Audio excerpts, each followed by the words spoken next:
Okay, so we're gonna diagnose a body cord. Here I've got one of my own body cords that is not working, and all you need is a multimeter. And to fix the body cord, you'll need more stuff, but for right now, I think we're just gonna figure out where the problem is. So there's 3 lines. There's an A, B, and C line. And honestly, I don't know which is which, but that's okay. On the 2-prong end, we have a fat prong and a skinny one.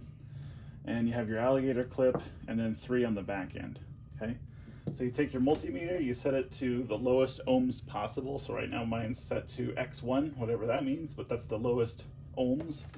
And you'll see the ohms is down here, and it's this little symbol right there. Looks like a little horseshoe, okay? So this is that. If there's no resistance, watch, this is full resistance, and then there's no resistance. And just around 1 is good, 2 is probably okay too. When it gets like to 5 or more, that's bad. Okay, so what I'm gonna do is I'm gonna clip one of the pieces of the ohm meter to the loner prong, and that goes to the big prong on this end, like so. And then what you'll notice is right here I'm getting like, just south of 2 ohms, which is pretty good. And if I wiggle it around, say I'm wiggling the wire around, it's not going anywhere. I'll wiggle this side, and you can see it's not really going anywhere. A little bit is okay, but a lot is bad. Okay, so that line is fine. There's nothing wrong with that. So then what I'm gonna do, I'm gonna move it over to the middle prong, like that. And then the middle prong goes to the small prong on the 2-end side, okay? And you'll see I'm getting full resistance. And if I wiggle the wire with my hand, I'll get, so that's good, that's bad. So now I've narrowed it down to which line it is and where in the body cord the problem is.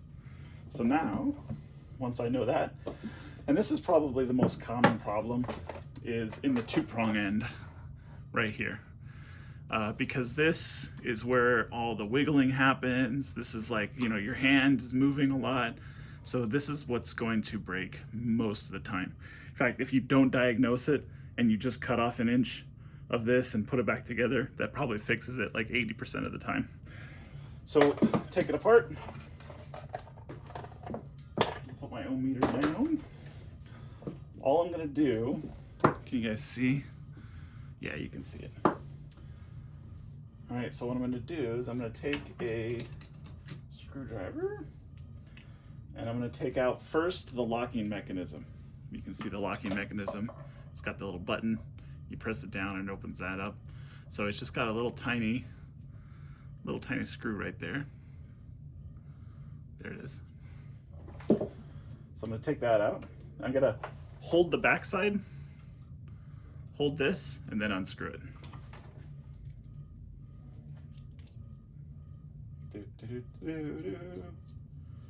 Okay, and that comes off into 4 different pieces. It comes off into a spring, a screw, the little plunger thing, and the lock itself. Okay, so don't lose those parts, put them off to the side. It's always good to operate over a towel because towels catch loose objects. Okay, then we got 2 screws, and then some, like a little washer thing on the back. So we got to undo that.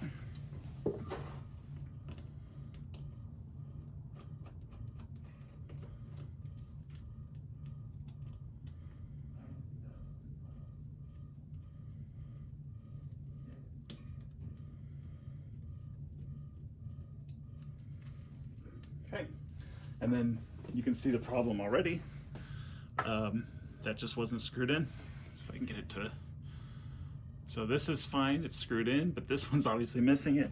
That's an easy fix, because all I need to do is these little prongs, they have a screw on the side, and that screw just kind of locks in the wire right there.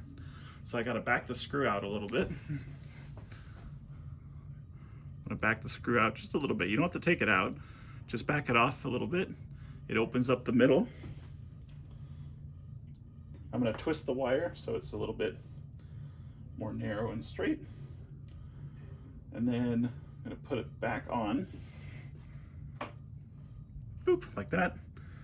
And then I'm gonna screw it back together.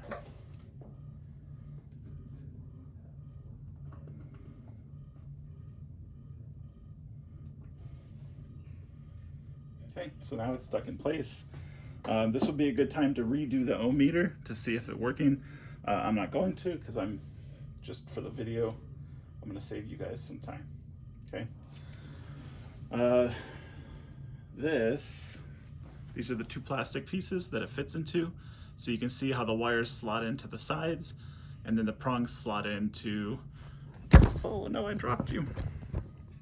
And then the prongs drop into these right here. And so let me put them together and I can show you.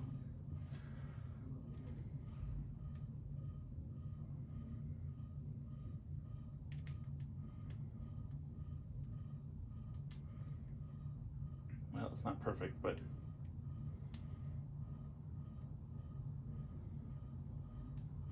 roughly, this is what it's going to look like with them in there. Okay, I'm going to make it look a little nicer, but this connects into here, like so, and then you put the other half on.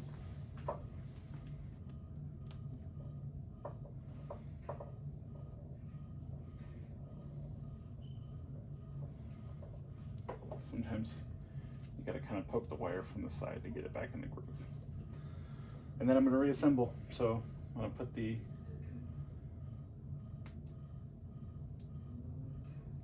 let's see what's happening. If I have it right, it's just not going in. Get in there.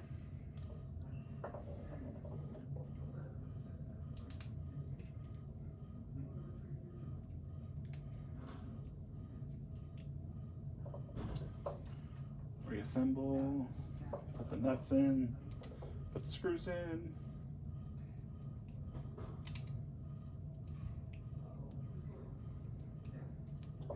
And then I reassemble the lock. The spring goes in the big hole end. There's a big hole and a small hole. There's the big hole, and there's the small hole right there. So the spring goes in the big hole. And the screw goes into the lock itself. So here's the screw, goes into the lock. And I keep those together. Okay. I got the spring in the big hole. This plunger is going to go into the spring, right down the middle of the spring, and then it'll poke through on the other end. Well, it should at least. There it goes. And then I take the lock on there, and then we screw it in. Check to make sure it works. And now we can take our ohm meter and recheck. So in case anything goes wrong, so just look. Oh, so now I have a problem on the back end. Ooh, good thing I checked.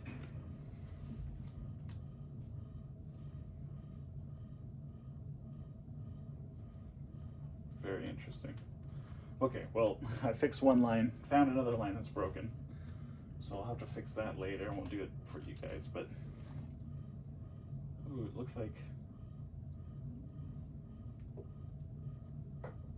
maybe even two lines are broken. Okay.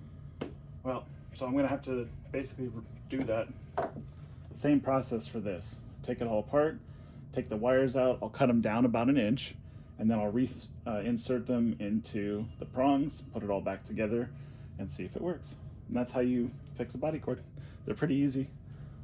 This one has a bunch of issues because I custom made it myself, and I guess I didn't do a good job. So that's on me. But anyway, how to fix a body cord. Peace.